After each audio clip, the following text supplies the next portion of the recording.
It's Wednesday morning. So early morning எந்திரிச்சு பார்க்கும்போதே நிலாவை தான் நம்ம ஃபஸ்ட்டு பார்க்குறது. ரொம்ப பிரைட் சூப்பர்பாக இருந்துச்சு பார்க்கறதுக்கே. ஃபோனில் விட நேரில் ரொம்ப சூப்பராக இருந்துச்சு. So back to study session. வந்து நம்ம வார ரிவிஷனோட ஜியோகிராஃபி தான் வந்து கம்ப்ளீட் பண்ண போகிறோம். ஆல்ரெடி நான் வந்து ஒரு ஹாஃப் வந்து நான் முடிச்சிட்டேன். இன்னொரு ஹாஃப் மட்டும்தான் இருந்துச்சு. அதுவுமே வந்து இந்த செஷனில் வந்து நான் கம்ப்ளீட் பண்ணிட்டேன்.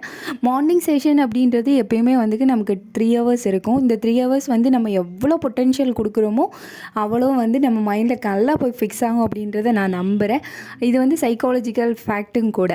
நீங்களும் படிச்சுட்டு இருக்கீங்கன்னா கண்டிப்பாக இந்த மார்னிங் 3 ஹவர்ஸ் வந்து விட்டுறாதீங்க. ட்ரை பண்ணி பாருங்கள். ட்ரை பண்ணிட்டு எப்படி இருக்குன்னு சொல்லுங்கள். கண்டிப்பாக வந்து இந்த மார்னிங் அந்த 3 ஹவர்ஸில் வந்து ஒரு பவர் அதிகமாக இருக்கும். எனர்ஜி வந்து நமக்கு எங்கேயுமே பாஸ் ஆகாது. நம்மளோட தாட்டும் எங்கேயுமே போகாது.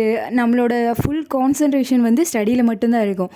நம்ம வந்து உறுதியாக இருந்தோம் அப்படின்னா கண்டிப்பாக எப்பயுமே வந்து கான்சன்ட்ரேஷன் வந்து மூவ் ஆகாது. இருந்தாலும் மார்னிங் செஷனில் வந்து அதுவும் இந்த 3 ஹவர்ஸ் ஃபஸ்ட்டு 3 ஹவர்ஸ் வந்து ரொம்பவே பவர்ஃபுல்லாக இருக்கும். ட்ரை பண்ணி பாருங்கள்.